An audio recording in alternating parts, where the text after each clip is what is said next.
This week, the trial of 3 former Nortel executives on charges they defrauded shareholders began. Network World Assistant Editor Howard Solomon was at the trial for the opening statements of the prosecution and the defense. Howard, give us a little bit of background on this court case.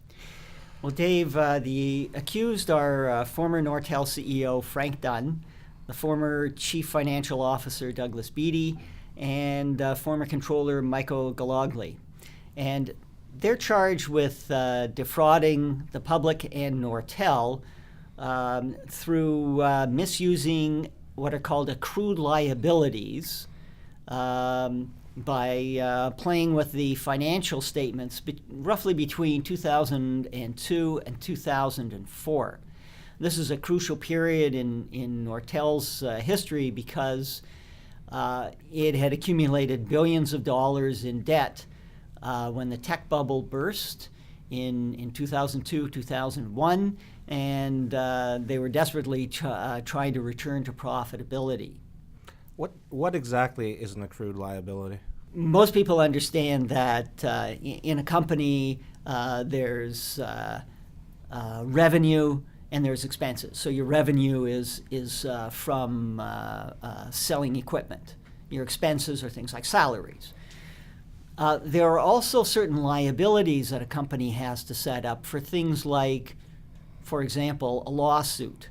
The company is facing a lawsuit for $100 million. You have to put that on the books somehow because there may be a payout. That would be an expense, and so that has to be valued, and it's a liability that gets put on the books. And then there's an obligation to constantly take a look at the value of that liability to make sure that it's properly valued. In the end, there's a payout, and then it gets on the profit and loss statement. If it's overvalued, that can affect the statements.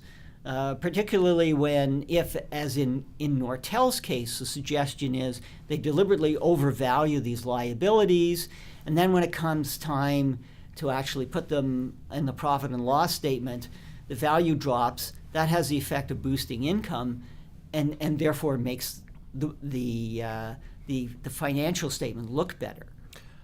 What specifically is the prosecution alleging? There's a number of allegations for a number of the quarters, but I'll deal with one of them in particular, which may sound counterintuitive, but the allegation is that in the fourth quarter of 2002, they were ready to show a profit for Nortel, and it was decided that no, we better back out some of these liabilities and show a loss, because we'd been predicting at Nortel that we wouldn't be profitable until the middle of 2003, and that the market would get a little concerned if they wouldn't believe us if we were profitable this early. And so that's the kind of manipulation, generally the manipulation that the prosecution alleges, is that they're trying to make the company look profitable. And the motive, the prosecution says, is that the executives had a return to profitability plan, and so they wanted to get their bonuses for being profitable. It was a remarkably long opening statement by the prosecution. I want to show you, this is the opening statement. It went over 2 days for the prosecution to deliver.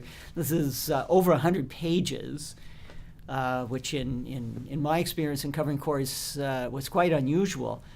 The defense, understandably, in order to protect its clients, gave its opening statement, which took a day, and that was like 45 pages long. And both sides are quoting from thousands of documents that are going to be entered into evidence.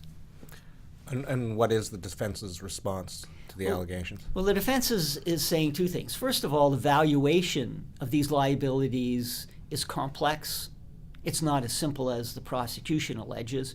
But secondly, They're also saying that Nortel's external auditors, Deloitte and Touche, knew and approved everything that the executives were doing, and therefore there's no evidence of fraud.